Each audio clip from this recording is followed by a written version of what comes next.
On today's show, let's pump the brakes on the Dallas Mavericks. That's all I'm hearing from these national shows. But pump the brakes on what? Where do they stand in the West? Where do they stand in the NBA? We'll tell you on today's Locked On Mavs. Stop it! Let's go! Stop! The number one pick will go to the Dallas Mavericks. Cooper Flagg will fly in Dallas. Dogs, all of us, all five. You are Locked On Mavs, your daily Dallas Mavericks podcast. Part of the Locked On Podcast Network. Still can't. Your team every day. I'm going to get a city like that. And welcome. You are locked on to the Dallas Mavericks, your team every day. My name is Nick Angstadt, media member, covering the Dallas Mavericks for 10 years. Thanks for being every day, making Locked On Mavs your first listen each and every day.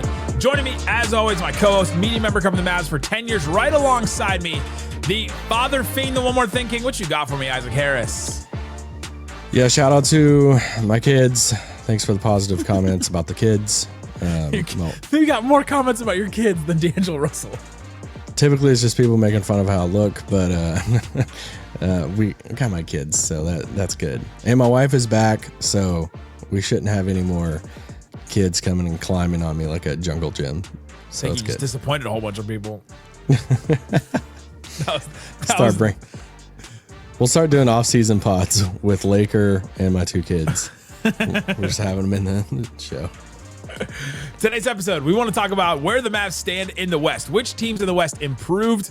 We'll also touch on the Damian Lillard, Miles Turner moves in the East, because that was wild today. So we'll talk about that. But I want to start here, Isaac Harris.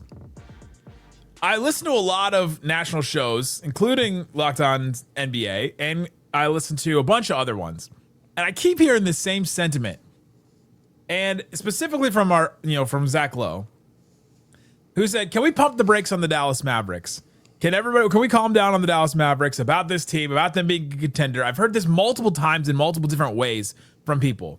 And I don't really know where the other sentiment is coming from. Who's pushing the gas? Pump the brakes on what? Who is the one out there saying the Mavs are a contender? I think the Mavs, if you look at it on paper, I think you can get hyped up by them. I think there's been some graphics. I think ESPN has pushed out, look at this team. If they're all healthy, then what is this team in the West? Kyrie, Cooper Flagg, Anthony Davis, and putting out all the graphics like that. I think maybe that. But I don't even think Mavericks fans are so convinced the Mavs are a title contender right now.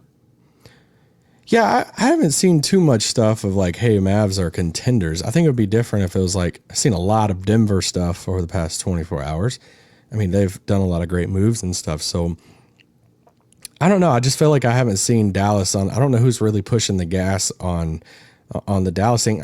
You get a guy like D'Angelo Russell, who has made a lot more money in his career. You get him at a discount like that, while also having some of these big names on your roster, then yeah, it's going to look great. I think they have a really good roster. So, I don't know who's putting them in the OKC category right now, though. No, or even in the Houston-Denver category, right? Yeah, I mean, if they were in the East, sure.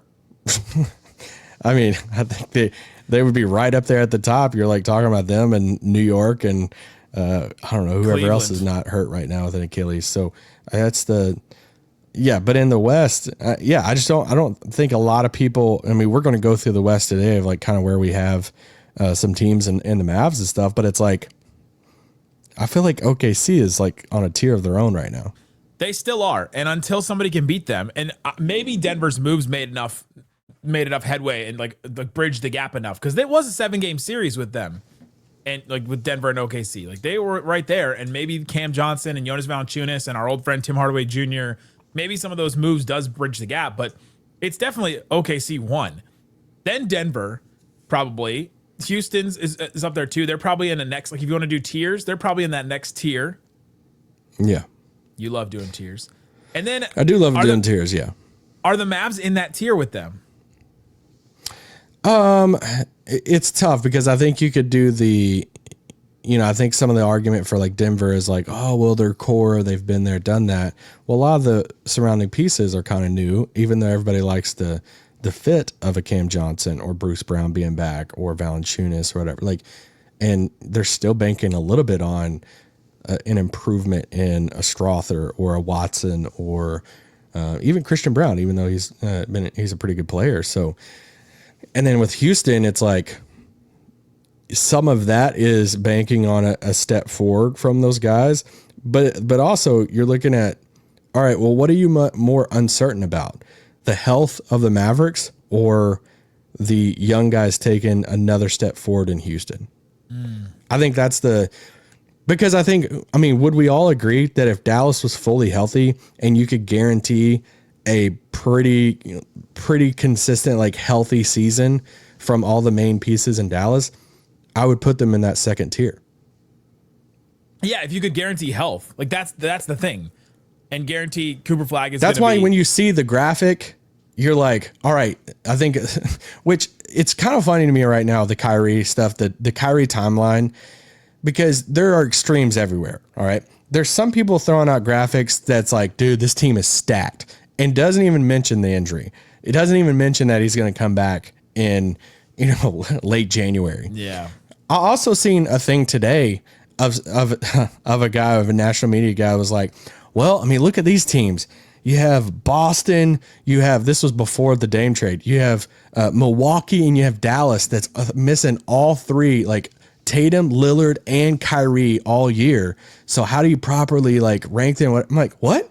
He's not going to be out all year. So it's like, people are just all over the place with the Kyrie timeline. It's like people don't know what to like do with it. Depending on who you talk to, it's like, dude, well, I mean, Kyrie, they're going to miss him for probably most of the year. And it's like, no, like he's going to be out. But because he is going to be out first couple of months of the season, because of Anthony Davis's injury history that we've seen, and because of some of the still like youth and stuff on the roster, I do think that that right there for me lowers them down to that third tier. Not very far, but just down to that third tier. I can't put them on the same level of that because of the injury history and injury stuff that we know that's going to knock Kyrie for a first little chunk of the season. And I say a little chunk of the season, not to be 50 half, games, something like that. Yeah. If he comes back around February, that's like 50 games. I mean, it's not nothing for sure. With yeah, so half the season. Yeah. There's 82 games in the season. Yeah. Wouldn't 41 games be half? Yeah. So a little more. I was like, what am I missing in math? 65% of the season. Yeah. I think that, yeah, the Mavs also have an unknown with Cooper Flagg too. As good as we expect him to be, as good as we hope he's going to be, the Mavs are going to be experimenting, and they're going to be trying to, like Jason Kidd said, they're going to put the ball in his hands. And I think that may lead to some losses because Jason Kidd is okay with some losses too. And so does that knock them down a little bit during a regular season and put them not on the same tier? Now, maybe that will help them, and I think it'll help them in the long run for a season, and hope Cooper Flagg will be ready by the time a playoff scenario comes around, that he'll be more ready than if they didn't put the ball in his hands, the whole year. But that could also knock him down a little bit. And we just don't know. He's an unknown. I know what PJ Washington is in the NBA. I know what Daniel Gafford is in the NBA. We don't know what Cooper Flagg is fully in his first year in the NBA yet. Yeah.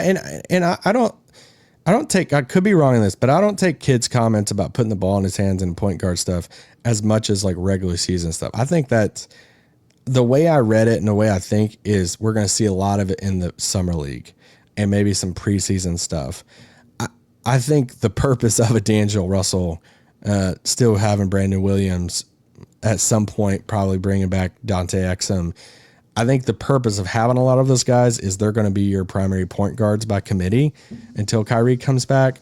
So I just don't, if something to pump the brakes on, I would pump the brakes a little bit on, at least for my read of it, of like, hey, first week of the season, we're seeing Cooper split time at point guard with D'Angelo Russell, and he's like bringing the ball down the floor and basically like playing the Luka role.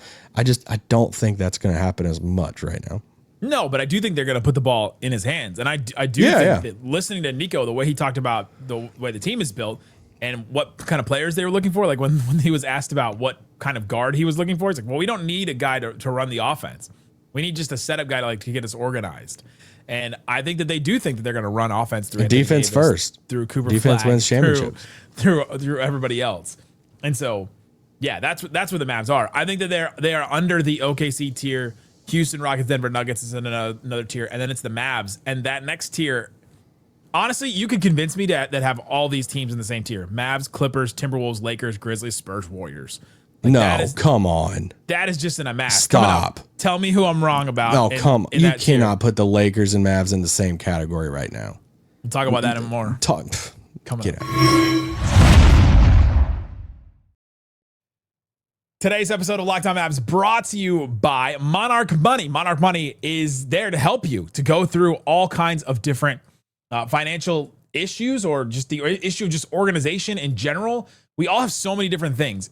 As long as you are an adult, the longer you are an adult, the more like complicated financial things you get yourself into. A 401k, savings account, credit cards, different credit cards, different things like that.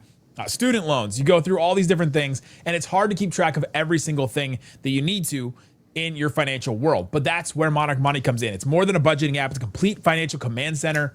You can track your accounts, investment, and spending all in one place. So in addition to managing your money, you're also building wealth with Monarch Money. I love it. I love that it has different flow charts on it. It shows me where exactly my spending is going, shows me where my income is, and then where I'm spending it that month and what I have left over and all that. Take control of your finances with Monarch Money. Use the code LOCKEDONNBA at monarchmoney.com for 50% off your first year. That's monarchmoney.com, code LOCKEDONNBA for half off your first year. Shut it down! Let's go home!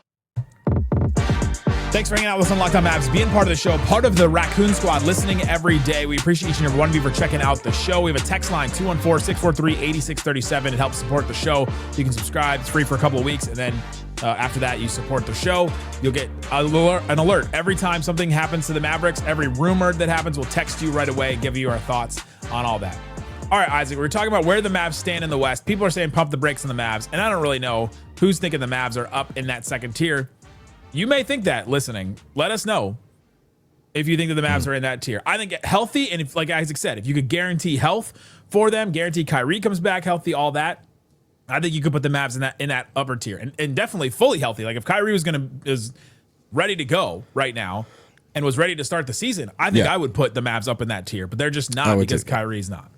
Yeah, and I feel like some people might hear if the healthy thing was like, well, you could say that about every team. Well, you're already locked into the Kyrie timetable, recovery, and you can't you can't discredit AD's injury history. You have to factor that in at times. But I'm more concerned about this list you gave a while ago. What's the teams that you have on that next tier? I think you could convince me that this whole group of teams is in this next tier because they all last year were between 50 and 48 games, honestly, except for the Spurs, who I think are going to jump up. Mavs, Clippers, Timberwolves, Lakers, Grizzlies, Spurs, Warriors. Okay, where to start? So I basically just have Mavs and Wolves in this next tier.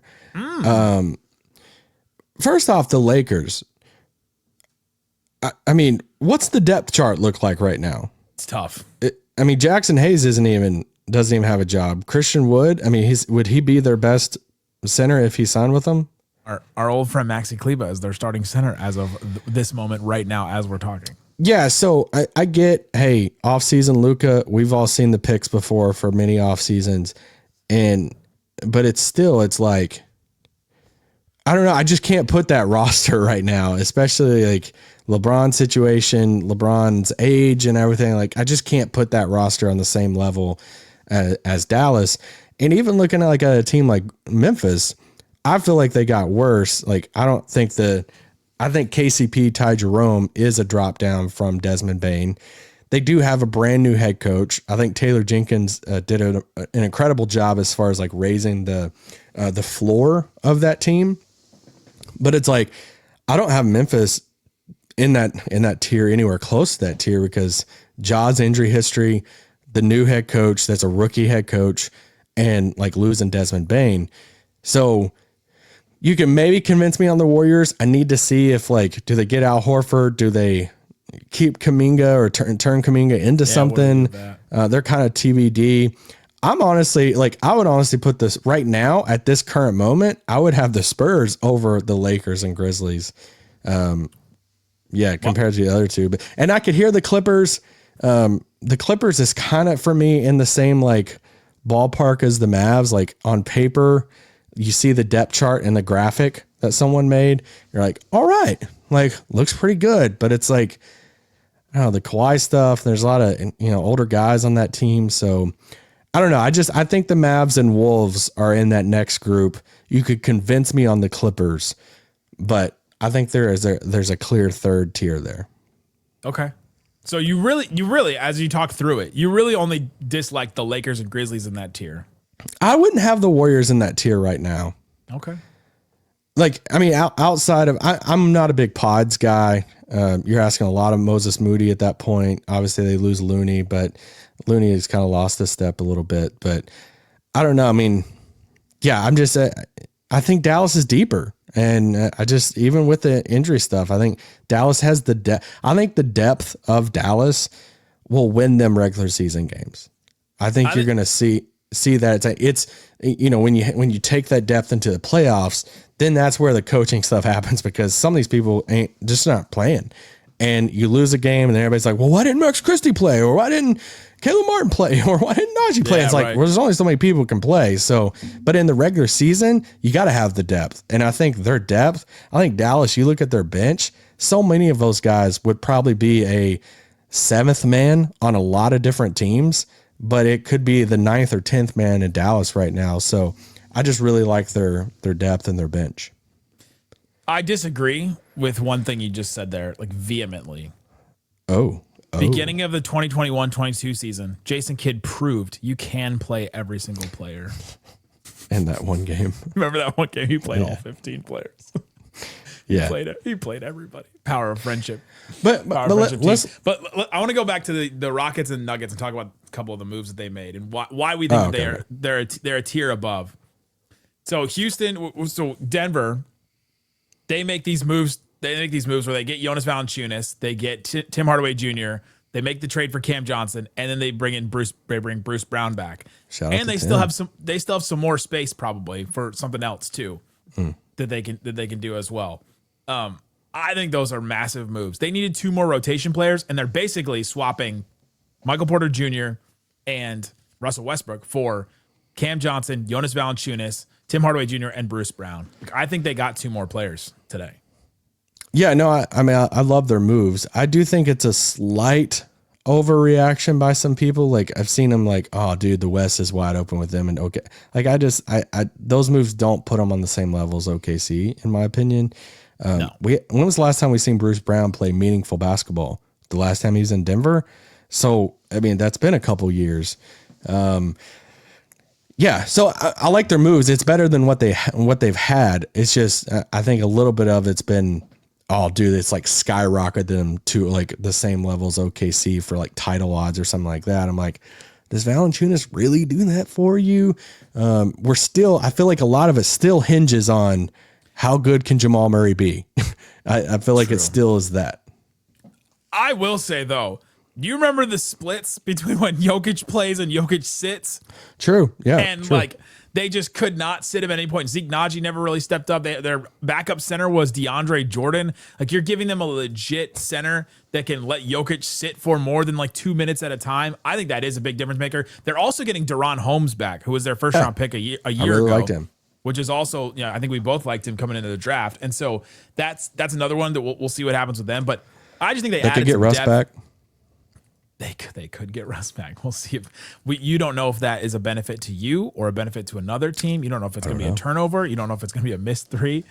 I still love it. I still have them in a clear tier 2, like above Dallas. I just wouldn't put them on OKC's level. I wouldn't put them on their level either, and didn't here.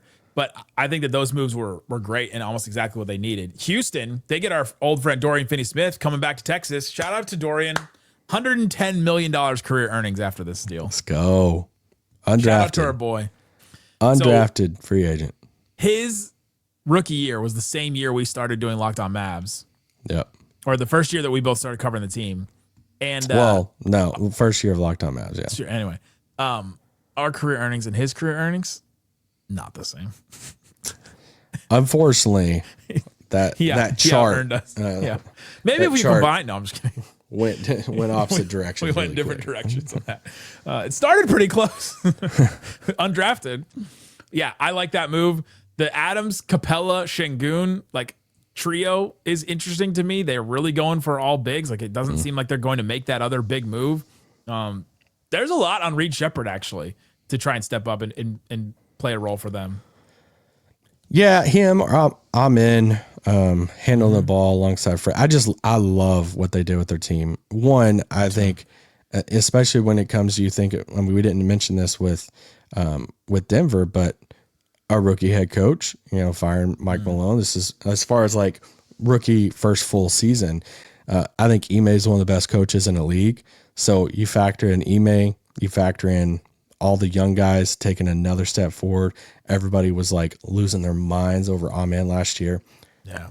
And you add Kevin Durant to that. Like, that's just like insane to me. You add some depth and stuff to the team. You obviously replaced Dylan Brooks with a Dorian Finney-Smith. So it's not like, hey, we added Durant and we lost Dylan Brooks for nothing. It's like, okay, you replaced him with a Dorian Finney-Smith. So I love their wing combination. I love the fact that Jabari can learn from a guy like Kevin Durant. Somebody's probably tried to model some of his stuff after. I just really love their team. Honestly, I kind of like their roster, coach, setup, everything a little bit more in Denver. Interesting. I'll take best player. Like, I'll take Jokic over him, but I think the Rockets will definitely win more regular season games if you're just putting them out there. Fascinating. And then you got, these guys can get better. Tari Eason, Jabari Smith Jr., Amen Thompson. I love Tari Eason, Reed Shepherd was the third pick in the draft like a couple of years ago. I don't know how to feel about him. I wasn't the biggest fan coming out of the draft or going into the draft. It's the size, man. To go to that Kevin Durant conversation on LeBron's podcast today. To the Kevin Durant conversation, I thought, just some of that like small ball handler. There's a lot of truth to that. And Reed Shepherd looks tiny out there on the basketball floor. Yeah, that one's going to be interesting. But I think those two are in a tier on their own. If Dallas could guarantee health, we would put them in that same tier. But coming up, let's talk about some of the other teams. Let's talk about some of the other teams in the West and the moves they made. And Damian Lillard, what is all that? We'll talk about that more coming up.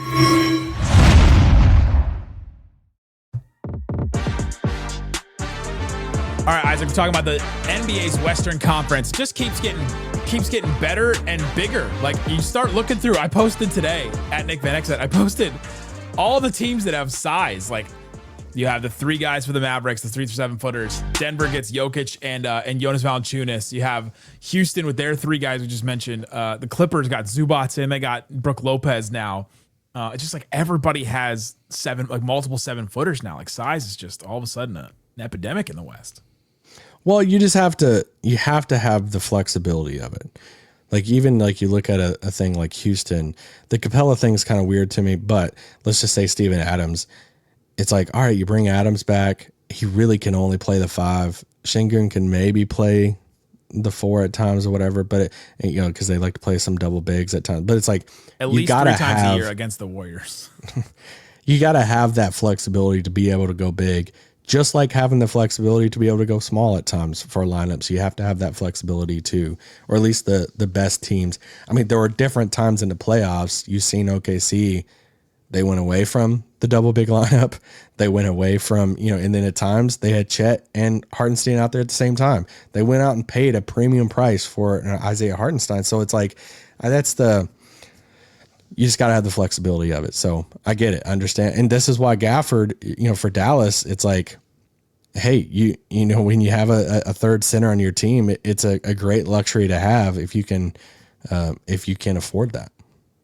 Yeah, right. And we didn't want the Mavs to trade him, but we also did want the Mavs to improve at guard. So it's kind of like, all right, well, you sort of did that. And then you also kept your bigs. And I'm curious to see how it all looks coming together. Yeah, because you could kind of do you don't know the exact option it could have been or who you could have gotten for Gafford, but let's say Kobe White's probably a little too rich, but let's just say it was Gafford. You could do Gafford in like a couple pieces, like a pick or something to get Kobe White, and you could have had Kobe White and like Kai Jones, or Gafford and D'Angelo Russell, something like that. And it's like, which one? So that's why you can probably have both, because you probably still have your taxpayer mid-level exception. Well, I mean, like if you could have, you could have spent a little bit more resources to get a better point guard and like a Kobe White or something like that and use the contract of Gafford, or you keep Gafford and go the cheaper route, which they did, but you get a guy like D'Angelo Russell. So I think you do have to wonder a little bit, like what if D'Lo initially, like I was looking at Milwaukee for D'Angelo Russell before all their stuff happened, because they had their like mid-level, they had their like 14, and I'm like, dude, Dame's out, like perfect situation. Feels like it'd be a great situation for D'Lo. So like, what if he went to Milwaukee instead of Dallas?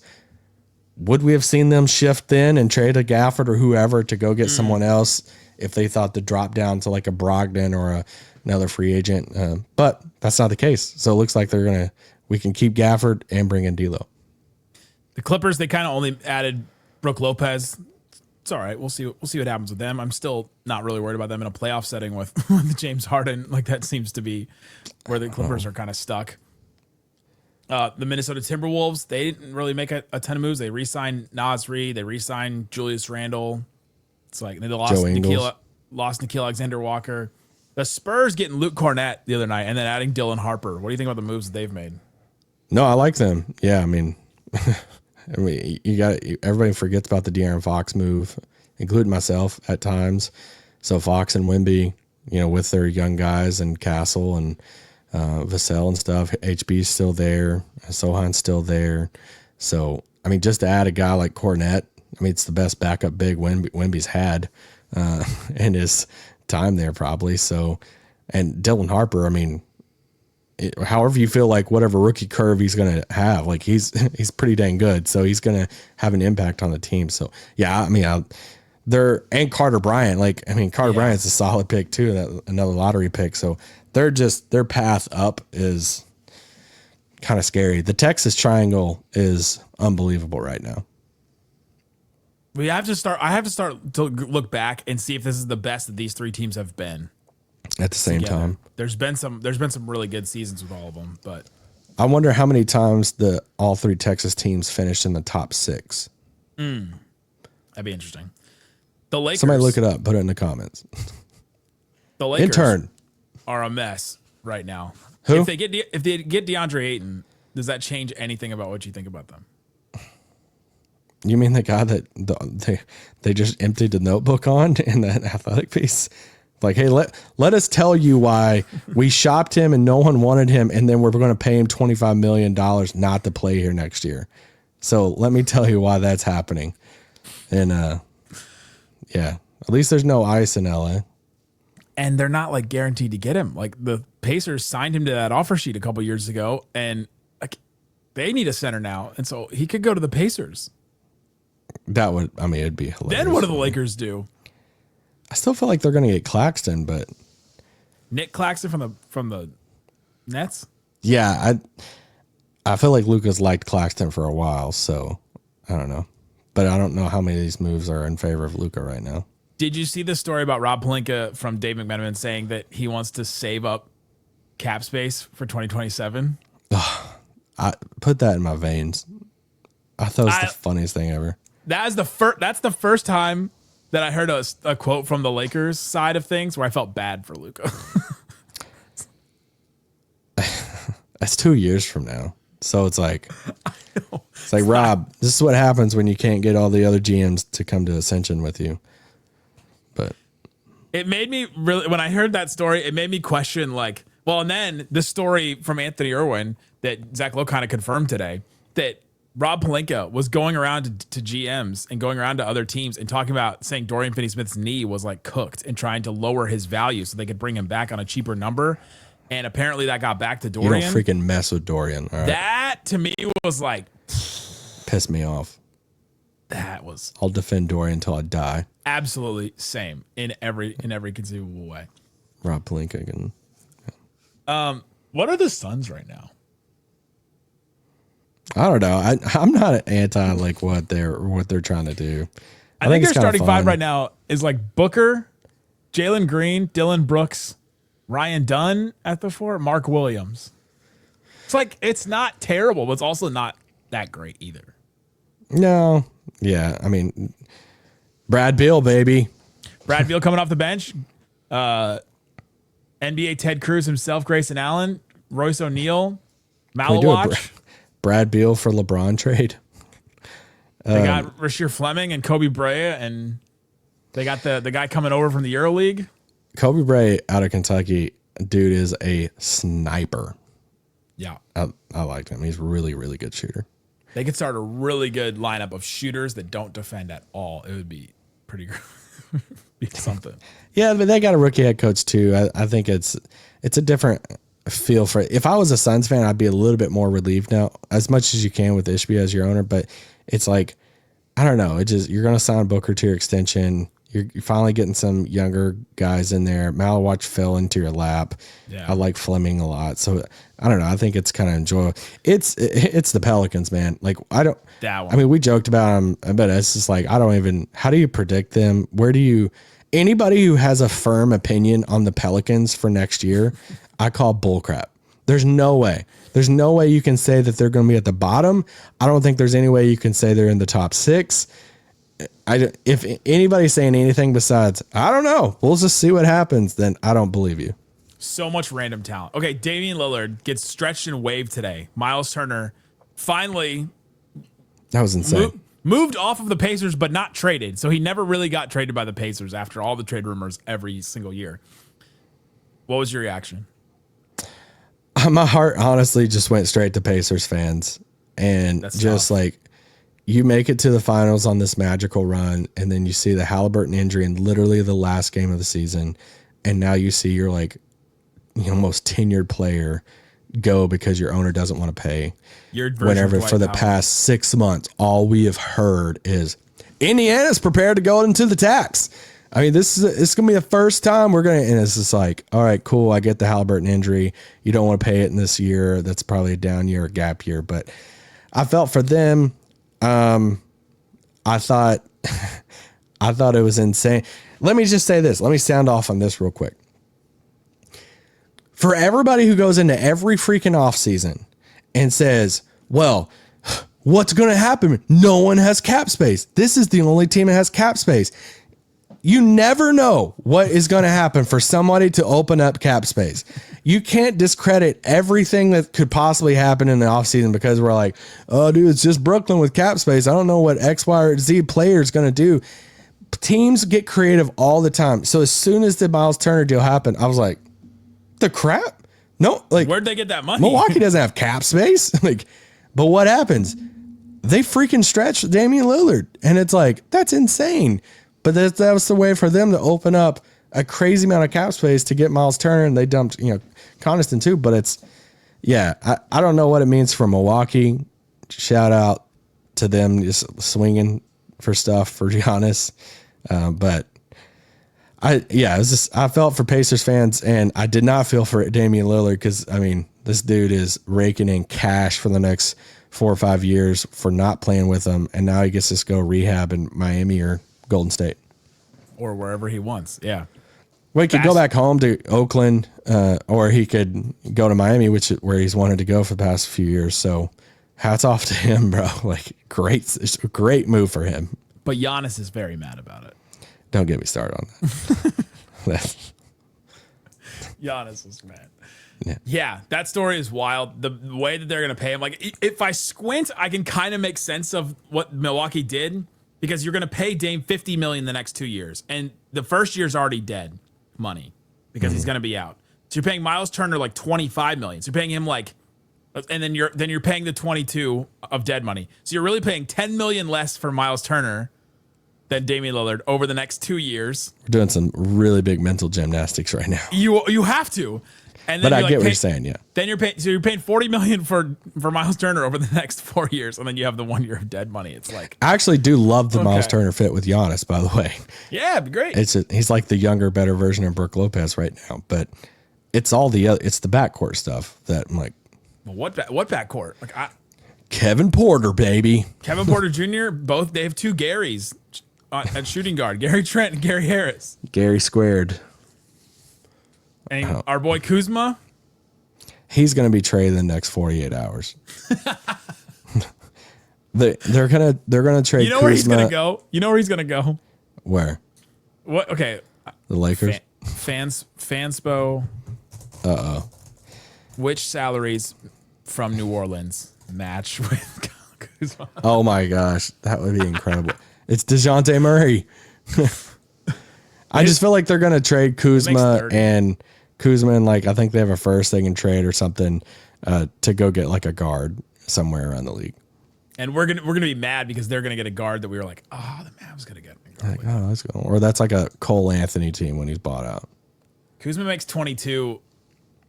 It could be DeJounte. That's like is $8 million off. Could they throw in?